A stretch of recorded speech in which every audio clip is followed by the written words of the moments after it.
How do you calculate for the next epoch time? How do you know when you can come in to wrap your Vtru? How do you also know how much Vtru can you wrap per time? So this is what I'll be answering in today's video. So come with me. So let's look at how to calculate for the next epoch time.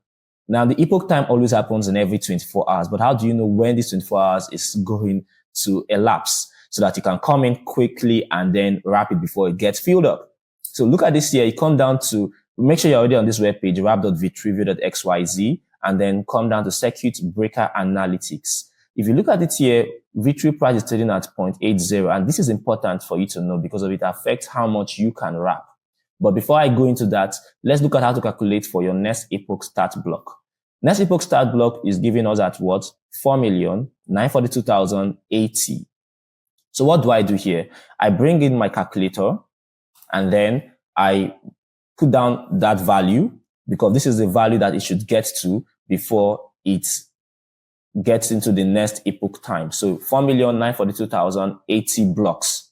So what do I do next? I come into my explorer.vitruveo.xyz. Now, before you do anything here, you always refresh. Why are we refreshing? Because we want to make sure that everything is giving the current value it's at. So you refresh and then you come to these total blocks and look at it. Take a look at it. Watch it for a moment to be sure that it is always calculating in every 5 seconds, always adding up every 5 seconds. So let's give it some time. Yeah. So we see that it is adding up every 5 seconds a new block.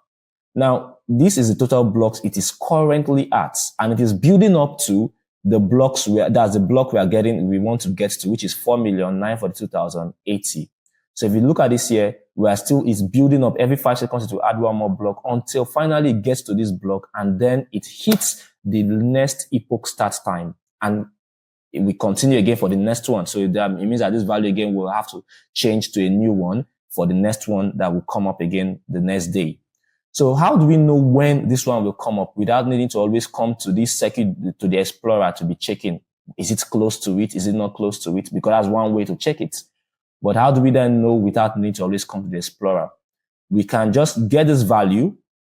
So we subtract the block we want to get to with the block it's currently at. So what the block is currently at? 4,941,000 for, let's call it 500 because it's almost getting there.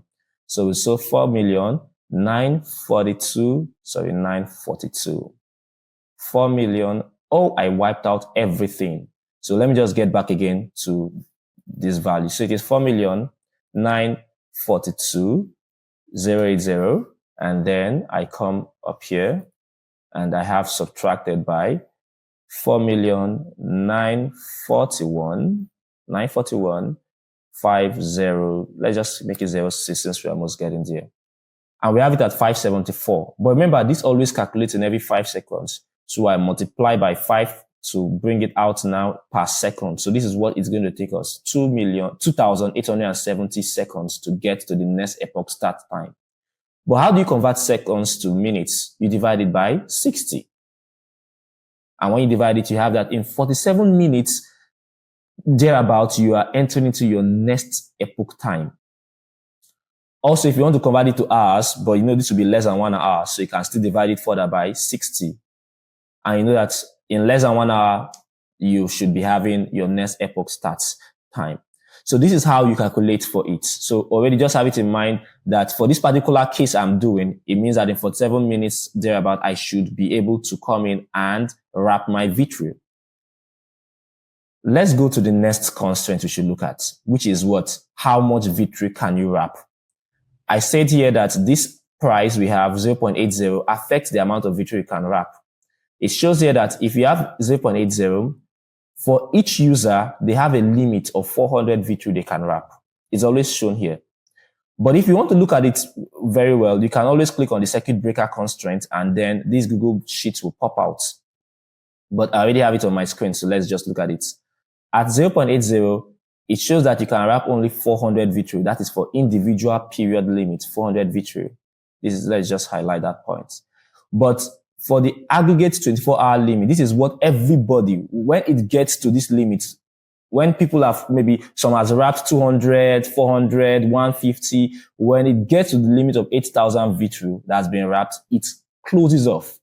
It means that the circuit breaker hits in and it breaks off. So nobody again can come into wrap until the next epoch start time is completed. So that is what is going to happen. So that's why it's always a first come, first serve basis until when the aggregate limit has reached. And remember, you can only wrap 400 in this limit of 0.80 in price of Vtru. But if it gets further to 0.9, then you can wrap 450. If it gets to 1, you can wrap 500. And if it keeps on growing like that, you can wrap more. While if it's going lower, you can wrap a smaller amount. So that's how it was set.